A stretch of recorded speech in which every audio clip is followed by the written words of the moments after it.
Hello children, how are you all? I hope you all are hale and hearty, you all are fit and fine.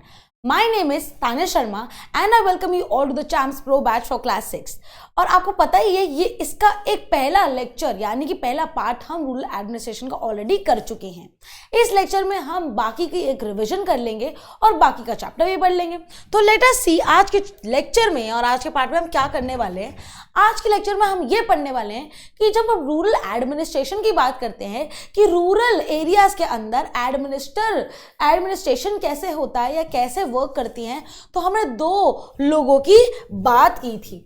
ठीक है, कितना अच्छे से हो जाता है। तो हमने दो लोगों की बात की, एक तो होते हैं हमारे जिसको हम बोलते हैं पुलिस और दूसरे हमारे होते हैं जिनको हम बोलते हैं जो हमारे लैंड रिकॉर्ड्स रखते हैं, उनके बारे में हम पढ़ेंगे।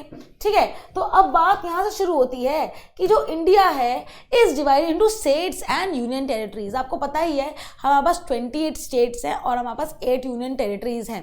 ठीक है, तो मैम स्टेट्स और यूनियन टेरिटरीज में पहले फटाफट ये बता दो कि क्या डिफरेंस होता है। ठीक है, अब जो यूनियन टेरिटरीज होती है ना बेटा, देखो क्या होता है, स्टेट को एडमिनिस्टर करने के लिए स्टेट गवर्नमेंट होती है।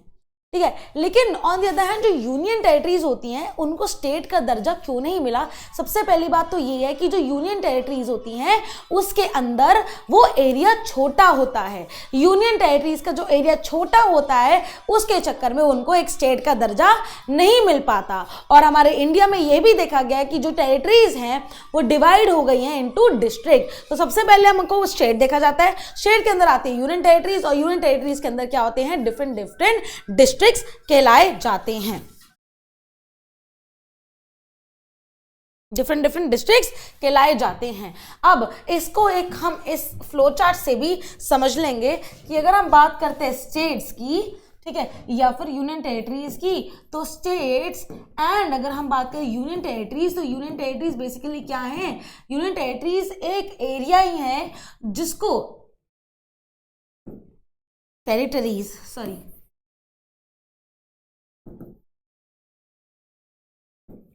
जिसको किसका हिस्सा नहीं दिया गया, जिसको स्टेट होने का हिस्सा नहीं दिया गया। इसके नीचे आते हैं बहुत सारे डिस्ट्रिक्ट्स, इसके नीचे आते हैं बहुत सारे डिस्ट्रिक्ट, यानी डिस्ट्रिक्ट को हम क्या बोलते हैं, जिला। ठीक है, अलग अलग एरिया आता है। तो कहने का भाव ये है कि अब इन सब एरियाज को एडमिनिस्टर करने के लिए या फिर इन सब एरियाज पे कौन ध्यान देगा, उसके लिए कोई ना कोई लोग तो चाहिए। तो in order to run administration the district comprise of adjacent villages and towns, और डिस्ट्रिक्ट के अंदर ही डिस्ट्रिक्ट और भी डिवाइडेड है इनटू विलेजेस। ठीक है, छोटे छोटे विलेजेस, छोटे छोटे टाउन्स में आगे फर्दर डिवाइडेड है। ठीक है, फर्दर डिवाइडेड है। अब बात ये आती है कि डिस्ट्रिक्ट हेडक्वार्टर्स जो होते हैं वो सेंट्रल प्लेस पे लोकेटेड होते हैं। ठीक है, तो यहाँ पे हमें ये दो चीजें सीखी। सबसे पहले कि टेरिटरीज जो हैं, ठीक है, वो डिवाइड होती हैं इनटू डिस्ट्रिक्ट, ठीक है, छोटे छोटे डिस्ट्रिक्ट में, और ताकि हम रन कर पाए अच्छे से एडमिनिस्ट्रेशन। अब बच्चे से पूछेंगे मैम एडमिनिस्ट्रेशन का मतलब क्या है, एडमिनिस्टर का मतलब होता है कि हम अच्छे से उसको मैनेज कर पाए। कोई भी डिस्ट्रिक्ट है या कोई भी स्टेट है उसको मैनेज कर पा रहे हैं तो उसको बोलते हैं एडमिनिस्ट्रेशन। ठीक है, the district comprises adjacent villages and towns, the district headquarters are located central place. अब जो इसके हेडक्वार्टर है कि कहाँ पे लोकेटेड, वो एक बीच की यानी कि एक सेंट्रल प्लेस पे लोकेटेड होते हैं। The revenue department manages all work related to land. अब यहाँ पे एक डिपार्टमेंट, और ये चीज भी डिपार्टमेंट वाइज क्या होती है, डिवाइड की जाती है। Road department, revenue department. तो रेवेन्यू डिपार्टमेंट जो है वो मैनेज आउट करता है सारी चीजें जो लैंड से रिलेटेड हो। आपको पता ही है कि मोहन और जो अदर उसका कॉम्पिटिटर था, जो फार्मर था, उनके बीच में जो लड़ाई हुई वो लैंड के ऊपर तो हुई। तो ये चीज का ध्यान कौन रखता है, इस चीज का ध्यान रखता है district collector. The district collector is the head of the revenue department. और रेवेन्यू डिपार्टमेंट ठीक है, अब इसके अंदर हम एक और चीज पढ़ रहे हैं, हमें पढ़ रहे हैं कि जो रेवेन्यू डिपार्टमेंट होता है, ठीक है, जो रेवेन्यू डिपार्टमेंट होता है वो लैंड डिपार्टमेंट होता है, उसका सारा वर्क किसके रिगार्डिंग होता है, रिगार्डिंग टू लैंड। ठीक है, सारा वर्क होता है लैंड के रिगार्डिंग। ठीक है, वो लैंड के रिगार्डिंग ही सारा वर्क करता है। और अभी हमने एक और चीज पढ़ी यहाँ पे, the district collector is the head of revenue department. और इसका हेड कौन है, इनका हेड कौन है, इनका ऊपर का हेड कौन है, इसको हम डिस्ट्रिक्ट कलेक्टर बोलते हैं। डिस्ट्रिक्ट कलेक्टर यानी कि जो पूरे डिस्ट्रिक्ट का हेड है, जो पूरे डिस्ट्रिक्ट का हेड है, ये कौन है, ये हेड है इसका एंटायर डिस्ट्रिक्ट,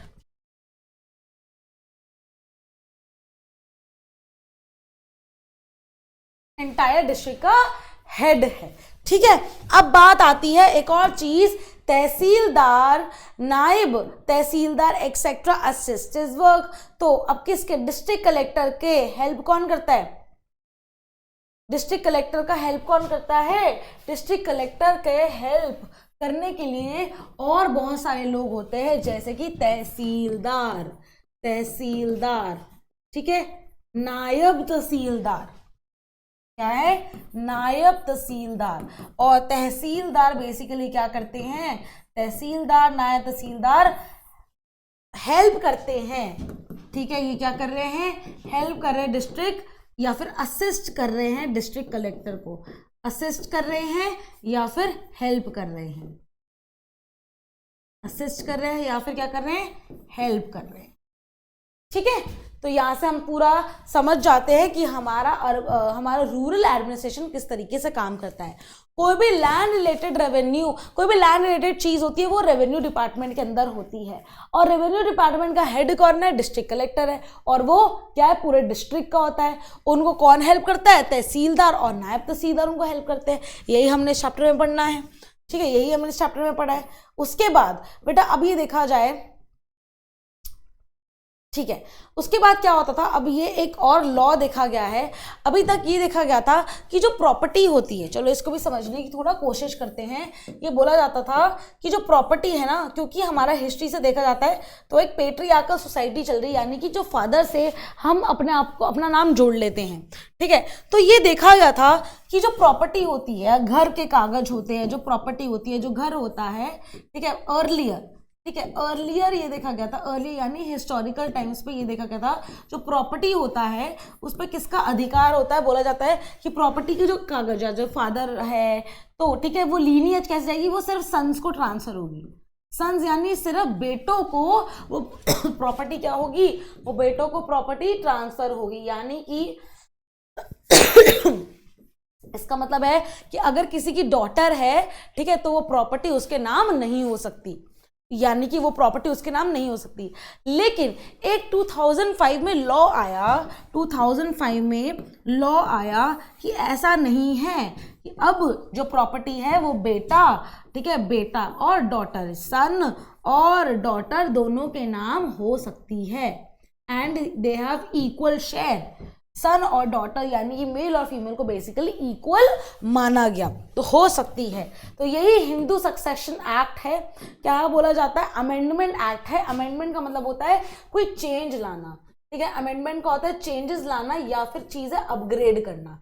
ये छोटी छोटी चीजें बेटा अभी समझ जाओगे, आपका कॉन्सेप्ट क्लैरिटी अभी 6th स्टैंडर्ड से हो जाएगा। अमेंडमेंट का मतलब होता है बेटा चेंज लाना, ठीक है।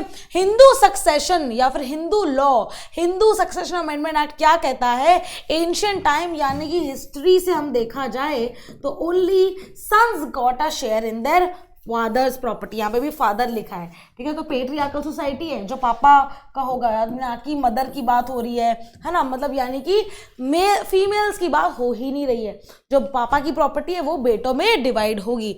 लेकिन हिंदू सक्सेशन अमेंडमेंट एक्ट आने से ये चेंज हुआ और 2005 के तहत ये देखा गया कि विमेन आर एंटाइटल्ड, यानी कि विमेन को, डॉटर्स को, यानी कि वाइफ्स को, सिस्टर्स को, ठीक है, इक्वल शेयर मिलने लग गया जो पापा की प्रॉपर्टी होती है। अब वो प्रॉपर्टी एक विमेन के नाम पे भी ले सकते हैं, ये भी घोषित हो गया है, ठीक है। तो सिमिलर चीजें ही यहाँ लिखी हैं। सिमिलर चीजें मैं ये बताऊंगी आपको।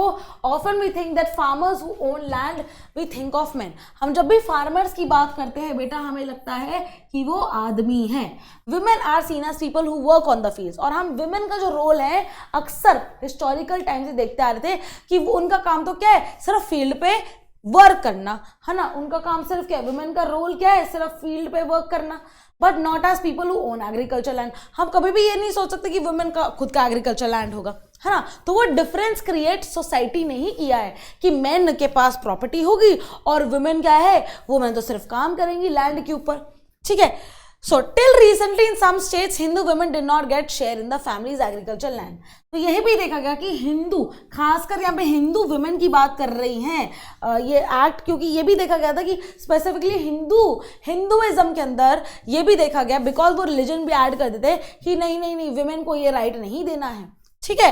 तो after the death of the father his property was divided equally among his sons, यानी कि सारी प्रॉपर्टी बेटों में शेयर होती थी। लेकिन ये लॉ चेंज हो गया है, जैसे मैंने कहा ना अमेंड हो गया है, तो इसलिए सरल भाषा में ये लॉ चेंज हो गया, यानी कि अमेंड हो गया है।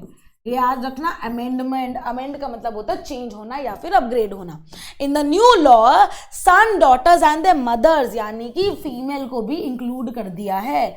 In Hindu families can get an equal share in the land, the same law will apply to states and union territories of the country. जरूरी नहीं है कि ये सिर्फ गांव कूचों में, स्टेट और यूनियन टेरिटरी पे भी इसका पूरा अधिकार हम उठा सकते हैं, ठीक है। यहाँ तक क्लियर हो गया। इसके बाद ये अगर आप फोटो देखो तो women and rights, I have the right to own land for me and my children, यानी कि वुमेन बोल रही है कि मैं अपने बच्चों के लिए और अपने खुद के लिए लैंड को ओ कर सकती हूँ, यानी ओन कर सकती हूँ, ठीक है। अब ये राइट्स चेंज हो गए। अब बात आती है कि बेटा अब जब भी कोई फार्मर, चाहे वो मेल हो चाहे वो फीमेल हो, कैसे अपना लैंड को प्रिजर्व करके रख सकता है। तो सबसे पहली बात है, farmers often require a copy of the lands record together with a map. तो यानी कि जब हम डिस्ट्रिक्ट की बात करते हैं, गांव कुछों की बात करते हैं, तो वो रिकॉर्ड कैसे रख सकते हैं, अपने मैप की, ताकि उनकी बाउंड्री कोई ले ना ले। हम आपको मैंने लास्ट लेक्चर में दिखाया था कि वो मैप कैसा होता है, ट्री का एक सिंबल है, तो ऐसे ही कोई मैप बना के रखते हैं। They have a right to this information, उनको पता होना चाहिए ये वाले यहाँ से लेके ये वाली बाउंड्री मेरी है, ठीक है, ये कच्चा रोड है, पक्का रोड है। दे मे हैव टू पे a small fee for this. हो सकता है कि इसके लिए, ये रिकॉर्ड रखने के लिए उनको छोटे से पैसे देने पड़े, लेकिन ये इंफॉर्मेशन इजीली अवेलेबल नहीं है। तो हम ये नहीं कह सकते कि भाई मेरे को मैप दे दो, ये बहुत मुश्किल है अवेलेबल करना, ठीक है। Farmer sometime have to face many problems and get it. आपको पता है कि गांव कूचों के अंदर एक तो लोगों को प्रॉपर इंफॉर्मेशन भी नहीं होती है, और अगर इंफॉर्मेशन है तो ये बहुत ही डिफिकल्ट टास्क होता है कि हम अपने लैंड की रिकॉर्ड्स रख लें। तो सम स्टेट्स में रिकॉर्ड्स आर बीइंग कंप्यूटराइज। आजकल सिस्टम कंप्यूटराइज हो गए, तो कंप्यूटर के जरिए या फिर ऑनलाइन के जरिए हम अपने रिकॉर्ड्स को मेंटेन कर सकते हैं। और लेकिन यूजुअली क्या होता है, अगर हम गांव की बात करें तो ये पंचायत के पास होता है, पंचायत ऑफिस के पास होता है, और ये अवेलेबल उनके पास इसलिए होता है ताकि वो इसको अवेलेबल रख सकें और अपडेट कर सकते हैं। जैसे कि उसमें आपको याद होगा, मैंने बताया था कि कौन सा क्रॉप ग्रो कर रहे हैं, कौन सा क्रॉप नहीं ग्रो कर रहे हैं, तो ये सारी चीजें अपडेटेड वर्जन में उनके पास जानी चाहिए, ठीक है। इसके लास्ट में a farmer wants to buy a plot of land from another। अब ये कुछ ऐसी चीजें हैं कि फार्मर को अपना लैंड या फार्मर के पास लैंड क्यों होना चाहिए, ठीक है। सबसे पहली बात है, a farmer wants to buy a plot of land from another, a farmer wants to sell। ये सारी चीजें रिकॉर्ड होती हैं, ये सारी चीजें रिकॉर्ड होती हैं। बेशक वो बाय कर रहा है plot of land from another, बेशक वो सेल कर रहा है, ठीक है। फार्मर बेशक लोन ले रहा है, ठीक है, bank to dig well in a land, well यानी कुआं खोद रहा है। Farmer wants to purchase fertilisers, ठीक है, फील्ड के लिए। Farmer wants to divide his property.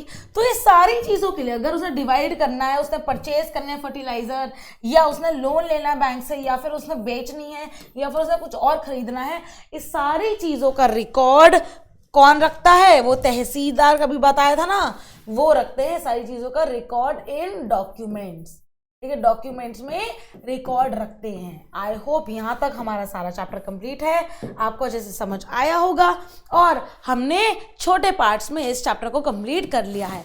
With this children we complete our chapter that is rural administration.